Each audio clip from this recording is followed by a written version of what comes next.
মৰমৰ ছাত্ৰ ছাত্ৰীসকল, মই আজি তোমালোকক নৱম শ্ৰেণীৰ গণিত বিষয়ৰ কেইটামান প্ৰশ্ন, পৰীক্ষাত তোমালোকৰ আহিবলগীয়া প্ৰশ্ন, গতিকে এই প্ৰশ্নবিলাকৰ তোমালোকৰ উত্তৰ আৰু প্ৰশ্ন তোমালোক দুইটাই মই দিবলৈ বিচাৰিছোঁ। গতিকে তোমালোকৰ কিদৰে এবাৰ প্ৰশ্ন আহিব পাৰে পৰীক্ষাত ভালদৰে এবাৰ চাই যাবা।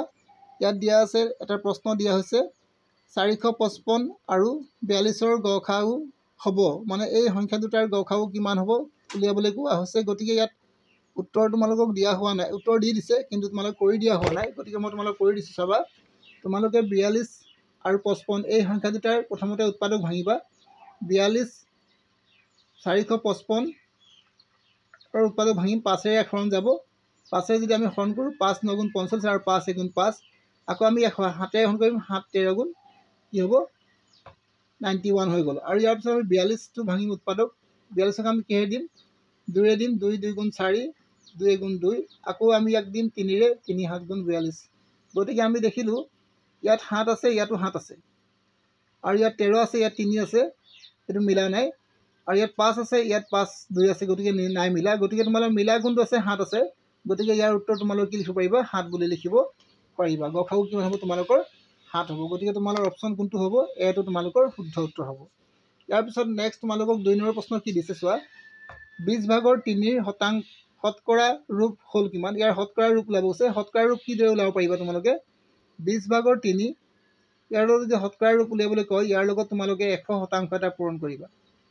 আৰু এই 0 0 কাটি দিলা, আৰু 2ৰে হৰণ কৰিলে 2 গুণ 2, 2 5 গুণ 10। গতিকে তোমালোকে 5 3 গুণ কিমান হ'ব তোমালোকৰ 15%। গতিকে তোমালোকৰ উত্তৰ লিখিব পাৰিবা 15%। গতিকে তোমালোকৰ শুদ্ধ উত্তৰ কোনটো হ'ব, 1 নম্বৰটো হ'ব। ইয়াৰ পিছত তোমালোকে দিছে 3 আৰু 4ৰ মাজত পৰিমেয় সংখ্যা হ'ব। 3 আৰু 4ৰ মাজত পৰিমেয় সংখ্যা কি হৈছে এইটো চোৱা। 4ৰে যদি আমি 7ক হৰণ কৰোঁ, কেইবাৰ দিম চোৱা।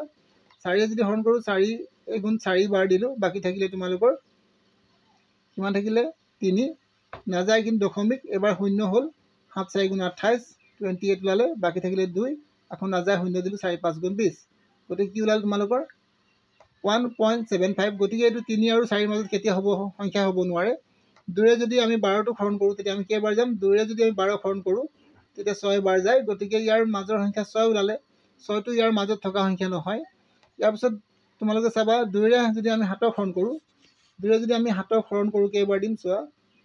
2 3 গুণ 6, বাকী থাকিলে তোমালোকৰ 1 দশমিক 0 2 5 গুণ 10, মানে 3.5। আৰু এইটো তোমালোকে লাষ্টত তোমাৰ 4 ভাগৰ 12 আছে, ইয়াক যদি আমি হৰণ কৰোঁ 3 বাৰ যাব। গতিকে আমি গম পালোঁ যে ইয়াৰ মাজত কোনটো হ'ব, 3 আৰু 4ৰ মাজত থকা সংখ্যা 3.5 হ'ব। গতিকে তোমালোকৰ উত্তৰ কোনটো হ'ব, 2 ভাগৰ 7টো তোমালোকৰ শুদ্ধ উত্তৰ হ'ব। গতিকে নম্বৰ চিটো তোমালোকৰ শুদ্ধ উত্তৰ লিখিব লাগিব। ইয়াৰ পিছত তোমালোকক কি দিয়া হৈছে, 32 টু দি পাৱাৰ 1/5ৰ মান হ'ব কিমান। গতিকে 32 টু দি পাৱাৰ 1/5। গতিকে তোমালোকে ইয়াৰ উৎপাদক ভাঙিবা। 32ৰ যদি তোমালোকে উৎপাদক ভাঙা কিমান পাবা চোৱা।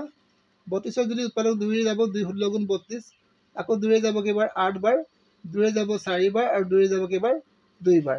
2 কেইটা পালোঁ আমি, 5টা পালোঁ। গতিকে লিখিম তোমালোকে 2 টু দি পাৱাৰ 5 লিখিবা, আৰু পূৰণ কি দিবা 1/5।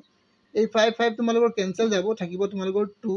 গতিকে শুদ্ধ উত্তৰ তোমালোকৰ কিমান হ'ব, 2টো তোমালোকৰ শুদ্ধ উত্তৰ লিখিব পাৰি, ডি অপশ্যনটো। ইয়াৰ পিছত তোমালোকক দিছে তলৰ কোনটো বহুপদ ৰাশি নহয়। যিবিলাক আমাৰ বহুপদ ৰাশি ভগ্নাংশত থাকে সেইবিলাক আমি বহুপদ ৰাশি বুলি নকওঁ। তো যিহেতু আমাৰ এইটো ভগ্নাংশত আছে, y + 1/y এইটো ভগ্নাংশত আছে, গতিকে এইটো এটা বহুপদ ৰাশি নহয়। তোমালোকে বি নম্বৰ অপশ্যনটো লিখিব পাৰিবা। ইয়াৰ পিছত তোমালোকে 5 নম্বৰলৈ যাম। 5 নম্বৰ তোমালোকক কি প্ৰশ্ন দিয়া হৈছে,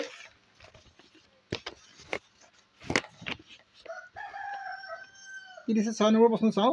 x² - 2x + 3 বহুপদ ৰাশিটোৰ x² সহগ কিমান। x² সহগ তোমালোকক যদি সোধে, xৰ লগত কি সংখ্যা এটা লাগি আছে, xৰ লগত এটা সংখ্যা আছে, সেই সংখ্যাটো হৈছে তোমালোকৰ 1। গতিকে তোমালোকে এইটো উত্তৰ লিখিবা, অপশ্যন এ লিখিবা, এইটো তোমালোকৰ শুদ্ধ উত্তৰ হ'ব।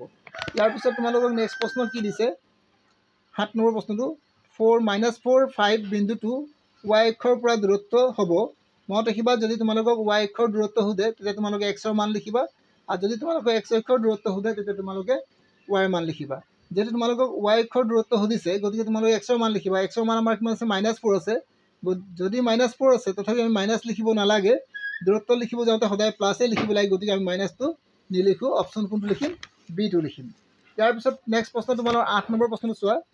y = 3x + 5 সমীকৰণটোৰ সমীকৰণটো কি হৈছে? এটা অদ্বিতীয় সমাধান আছে, মাত্ৰ দুটা সমাধান আছে, অসীম সংখ্যক সমাধান আছে আৰু এটা সমাধান নাই। মনত ৰাখিবা, এনেকৈ ধৰণৰ যদি তোমাক সমীকৰণ এটা দিয়ে, সেই সমীকৰণটোৰ অসংখ্য সমাধান থাকে, গতিকে তোমালোকে কি লিখিবা? চি নম্বৰটো শুদ্ধ উত্তৰ বুলি লিখিবা। ইয়াৰ পিছত দিছে তোমালোকৰ কি? 63 পূৰক কোণ হ'ব। পূৰক কোণ উলিয়াব কৈছে। পূৰক কোণ মানে কি? মনত ৰাখিবা, এই 63 লগত কি যোগ কৰিলে 90 ডিগ্ৰী হ'ব, সেই কথাটো মনত কৰিবা। মানে 90 ডিগ্ৰীৰ পৰা তোমালোকে মনত ৰাখিবা, যেতিয়া পূৰক কোণ ওলাব 90 ডিগ্ৰীৰ পৰা কি কৰিবা? তোমালোকে 63 ডিগ্ৰী মাইনাছ কৰি দিবা। মাইনাছ কৰিলে যিটো পাবা সেইটোৱে উত্তৰ হ'ব। গতিকে মাইনাছ কৰিলে কি হ'ব? 10ৰ পৰা 3 বিয়োগ কৰিলে তোমালোকৰ 7 হ'ব। আৰু ইয়াত থাকিব তোমালোকৰ 8। 8ৰ পৰা তোমালোকে যদি 6 বিয়োগ কৰা, তেতিয়া কিমান থাকিব? 27। গতিকে তোমালোকৰ উত্তৰ 27 শুদ্ধ উত্তৰ হ'ব। গতিকে 27 লিখিবা। গতিকে বি নম্বৰ অপশ্যনটো শুদ্ধ উত্তৰ বুলি লিখিব পাৰিবা। ইয়াৰ পিছত তোমালোকক কি দি আছে? ত্ৰিভুজ ABCৰ AB আৰু AC দুটা সমান। গতিকে ত্ৰিভুজ এটা বনাবা তোমালোকে। মই ইয়াতে তোমালোকক চাইডত বনাইছোঁ, ত্ৰিভুজ এটা বনাই দিলোঁ। এইটো ত্ৰিভুজটো চাই ল'ব ভালকৈ। এইটো নাম দিলোঁ A, B আৰু C। গতিকে তোমালোকক দিছে AB আৰু AC, এই বাহু দুটা সমান। যদি এই বাহু দুটা সমান হয়, তেতিয়াহ'লে আমি মনত ৰাখিবা, এই B কোণটো যিমান হ'ব, C কোণটো কি হ'ব? একে সমান হ'ব। গতিকে তোমালোকৰ B কোণটো কিমান দিছে? 50 ডিগ্ৰী। আৰু উলিয়াব কৈছে তোমালোকৰ C কোণটো। তো C কোণটো কিমান? 50 ডিগ্ৰী হ'ব। গতিকে আমি কি লিখিম? ইয়াক 50 ডিগ্ৰী বুলি লিখিম। উত্তৰ কি হ'ব? তোমালোকৰ বি নম্বৰ অপশ্যনটো শুদ্ধ হ'ব। ইয়াৰ পিছত তোমালোকে চাবা 11 নম্বৰ প্ৰশ্ন। চতুৰ্ভুজৰ তিনিটা কোণ ক্ৰমে 75 ডিগ্ৰী, 90 ডিগ্ৰী আৰু 75 ডিগ্ৰী। মানে তিনিটা কোণ তোমালোকক দিছে, এটা 75 দিছে, এটা 90 ডিগ্ৰী আৰু এটা 75 ডিগ্ৰী দিছে। এই তিনিটা কোণ দিছে আৰু চতুৰ্থ কোণটো তোমালোকক উলিয়াবলৈ কৈছে, হ'ব কিমান? গতিকে তোমালোকে তিনিটা কোণ কেনেকৈ উলিয়াব? মনত ৰাখিবা, এই চাৰিটা কোণ যোগ কৰিলে তোমালোকে তিনিটা কোণ যোগ কৰিলে প্ৰথমতে কি কৰিবা? 75 ডিগ্ৰী তোমালোকে লিখিবা, 75 ডিগ্ৰী, 90 ডিগ্ৰী আৰু 75 ডিগ্ৰী যোগ কৰি দিয়া। পাছে পাছে 10, এফালে তোমালোকৰ হ'ব কিমান? 16। 16 আৰু 7 যোগ কৰিলে 23, 23 একে 24, মানে 240 ডিগ্ৰী ওলালে। গতিকে তোমালোকে এতিয়া কি কৰিবা? এই 360 ডিগ্ৰীৰ পৰা 240 ডিগ্ৰী মাইনাছ কৰি দিয়া। কিমান? 0। ইয়াত থাকিলে তোমালোকৰ 2, ইয়াত থাকিলে তোমালোকৰ 1, মানে কিমান হ'ব? 120 হ'ব। গতিকে যদি তোমালোকৰ 120 আছে উত্তৰ, শুদ্ধ উত্তৰ তোমালোকে লিখিব পাৰিবা। গতিকে তোমালোকে কি অপশ্যন ডি লিখিবা। ডিটোৱে তোমালোকৰ শুদ্ধ উত্তৰ হ'ব। একে ভূমি আৰু একে সমান্তৰাল ৰেখাৰ মাজত অৱস্থিত ত্ৰিভুজৰ কালি কি? মনত ৰাখিবা, একে ভূমি আৰু একে সমান্তৰালৰ মাজত অৱস্থিত ত্ৰিভুজৰ কালি সদায় সমান হয়। গতিকে তোমালোকে কি লিখিবা? বি নম্বৰ অপশ্যনটো শুদ্ধ উত্তৰ বুলি লিখিব পাৰিবা। ইয়াৰ পিছত নেক্সট প্ৰশ্নলৈ যাওঁ আমি এতিয়া। নেক্সট প্ৰশ্নত তোমালোকৰ কি দিছে? অৰ্ধবৃত্তস্থ কোণ এটাৰ মাপ কিমান? মনত ৰাখিবা, অৰ্ধবৃত্তস্থ কোণ মাপ সদায় কি হয়? 90 ডিগ্ৰী হয়। গতিকে তোমালোকে বি নম্বৰ অপশ্যনটো লিখিব পাৰিবা। মনত ৰাখিবা, অৰ্ধবৃত্তস্থ কোণ কিমান ডিগ্ৰী থাকে। তলত উল্লেখ কৰা কোনটো কোণ স্কেল আৰু কম্পাছ ব্যৱহাৰ কৰি অংকন কৰিব নোৱাৰি? মনত ৰাখিবা, আমি 120 ডিগ্ৰী এটা কোণ কম্পাছ আৰু স্কেলে আঁকিব পৰা যায়, 60 ডিগ্ৰীও পৰা যায় আৰু 135 ডিগ্ৰীও পাৰোঁ। গতিকে আমি কোনটো নোৱাৰিম? চি কোণটো আমি কম্পাছ আৰু স্কেলৰ সহায়ত আঁকিব নোৱাৰোঁ। ইয়াৰ পিছত দিছে তোমালোকক 15 নম্বৰ। ত্ৰিভুজৰ কালিৰ সূত্ৰ লিখিব কৈছে। তাত দিছে ভূমিপূৰণ উন্নতি। ত্ৰিভুজৰ কালি ভূমিপূৰণ উন্নতি নহয়। 2 পূৰণ ভূমিপূৰণ উন্নতি, এইটোও নহয়। আধা পূৰণ ভূমিপূৰণ উন্নতি। গতিকে তোমালোকে মনত ৰাখিবা, ত্ৰিভুজৰ কালি আধা পূৰণ ভূমিপূৰণ উন্নতি হয়। এই কথাষাৰ তোমালোকে মনত ৰাখি ল'বা, এইটো তোমালোকৰ শুদ্ধ উত্তৰ হ'ব। ইয়াৰ পিছত তোমালোকে 16 নম্বৰটো চাবা। একে ভূমিৰ ব্যাসাৰ্ধ আৰু একে উচ্চতাৰ চুঙা আৰু শংকুৰ আয়তনৰ অনুপাত হ'ব। মানে কিমান? একে ভূমি ব্যাসাৰ্ধ দুইটা একে হ'ব। গতিকে তোমালোকে চুঙা আৰু কাৰ আয়তন ওলাব কৈছে? চুঙা আৰু শংকুৰ আয়তন। গতিকে মনত ৰাখিবা, চুঙাৰ আয়তন কেনেকৈ ওলোৱা হয়? চুঙাৰ আয়তন তোমালোকে পাই r² h হয়। আৰু তোমালোকে শংকুৰ আয়তন কেনেকৈ ওলাব পাৰিম? 1/3 পাই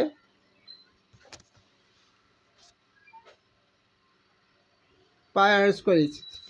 পাই r² h হ'ব। গতিকে তোমালোকৰ কি হ'ব চোৱা, এইটো তোমালোকৰ কেঞ্চেল যাব, থাকিব কিমান? ওপৰত 1, আৰু এই 3টো ওপৰলৈ গুচি যাব। এতিয়া এই 3টো যদি ওপৰলৈ গুচি যায় 3/1 হ'ব।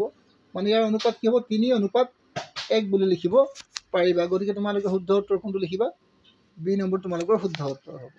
ইয়াৰ পিছত তোমালোকে 17 নম্বৰ চাবা। 17 নম্বৰ তোমালোকৰ কি দিছে? যদি এটা শংকুৰ আয়তন সাংখ্যিক মান আৰু গোলকৰ আয়তন সমান হয়, গোলকৰ আয়তনৰ সমান হয়, তেন্তে উচ্চতা কিমান হ'ব? মনত ৰাখিবা, এটা শংকুৰ আয়তন আৰু তাৰ গোলকৰ আয়তন। গতিকে শংকুৰ আয়তন আমি কেনেকৈ উলিয়াওঁ? মনত ৰাখিম, শংকুৰ আয়তন আমি কিদৰে ওলাওঁ? 1/3 পাই r² h।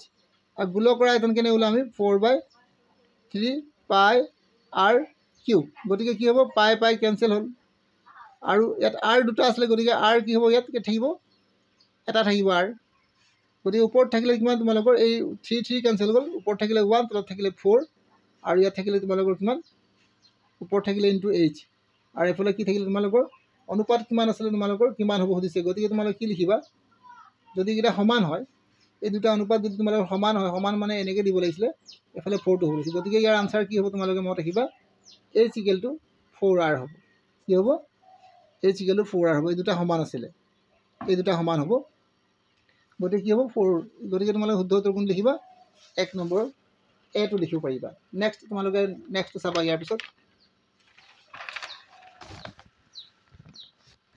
এবাৰ দিছে তোমালোক কি এটা শ্ৰেণীৰ অন্তৰালৰ উচ্চ সীমা 145 আৰু শ্ৰেণী সূচক 142.5 হলে নিম্ন সীমা কিমান কেতিয়াবা কেতিয়াবা তোমালোক কি দিয়ে উচ্চ সীমা আৰু নিম্ন সীমা দিয়া থাকে তোমালোকক শ্ৰেণী সূচক উলিয়াবলৈ কয় এইবাৰ তোমালোকৰ উচ্চ সীমা দিয়া আছে আৰু শ্ৰেণী সূচক দিয়া আছে নিম্ন সীমা উলাব লাগে গতিকে তোমালোক কি কৰিবা ইয়াৰ লগত 2 এটা পূৰণ কৰিবা প্ৰথমতে কি কৰিবা তোমালোকে ইয়াৰ লগত এটা 2 পূৰণ কৰা তাৰ লগত 142.5 ৰ লগত 2 এটা পূৰণ কৰা 2 5 গুণ 10 2 2 গুণ 4 1 5 2 4 গুণ 8 আৰু 2 গুণ 2 মানে 285 ওলালে এই 285 ৰ পৰা আমি কি মাইনাস কৰিম এই যেটো আমাৰ উচ্চ সীমা পাইছিল 145 বিয়োগ কৰি দিম বিয়োগ কৰিলে কিমান থাকিব তোমালোকে চোৱা ইয়াৰ পৰা বিয়োগ কৰিলে 5 ৰ 5 বিয়োগ কৰিলে 0 আৰু ইয়াত থাকিলে তোমালোকৰ 8 8 ৰ পৰা তোমালোকে যদি 4 বিয়োগ কৰা 4 থাকিব আৰু 2 ৰ পৰা বিয়োগ কৰিলে 140 ওলালে গতিকে তোমালোকে উত্তৰ কি লিখিবা 140 লিখিবা ইয়াৰ পিছত নেক্সট তোমালোকে আৰু এটা প্ৰশ্ন দিছে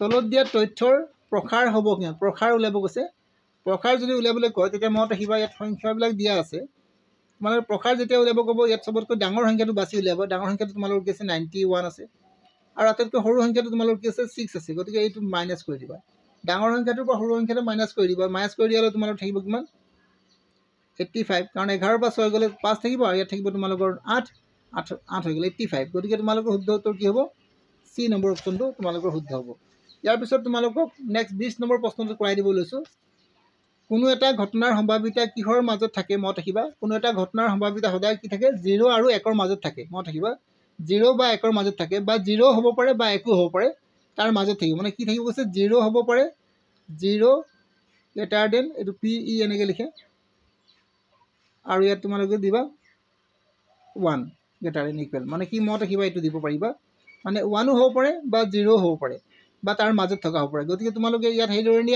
দিয়া নাই গতিকে তোমালোকে শুদ্ধটো কোন লিখিবা 0 আৰু 1 ৰ মাজত হ'ব পাৰে গতিকে তোমালোকে 20টা প্ৰশ্ন তোমালোকক মই কৰাই দিলো যদি তোমালোকে মোৰ ভিডিঅ'বোৰ চাই উপকৃত হ'ব পাৰিছা আৰু এইবিলাক প্ৰশ্ন যদি তোমালোকে এবাৰ পৰীক্ষাত চাই যোৱা তেনে পৰীক্ষাত তোমালোকৰ ভালেখিনি প্ৰশ্ন কমনো আহিব আৰু তোমালোকে পৰীক্ষাত ভাল নম্বৰ আনিবলৈ সক্ষম হ'বা মই আজি তোমালোকক 20টা প্ৰশ্ন হয় কেৱল দেখাই দিব পাৰিলো নেক্সট ভিডিঅ' তোমালোকক আকৌ মই বনাই আছো গতিকে তোমালোকে মোৰ চেনেলটো সাবস্ক্ৰাইব কৰি থবা তেতিয়া তোমালোকে মোৰ নেক্সট ভিডিঅ'বিলাক পাবলৈ সক্ষম হোৱা গতিকে এই প্ৰশ্নখিনি খুবেই ইম্পৰ্টেণ্ট ভালদৰে চাই যাবা আৰু যদি তোমালোকে চাই উপকৃত হ'ব পাৰিছা বা তোমালোকৰ লাভ হৈছে বুলি তোমালোকে ভাবিছা তেতিয়া মোৰ চেনেলটো এবাৰ লাইক কৰিবা শ্বেয়াৰ কৰিবা লাইক কৰিবা আজিলৈ মই তোমালোকক ইমানটো এৰিছো নেক্সট ভিডিঅ'ত আকৌ লগ পাম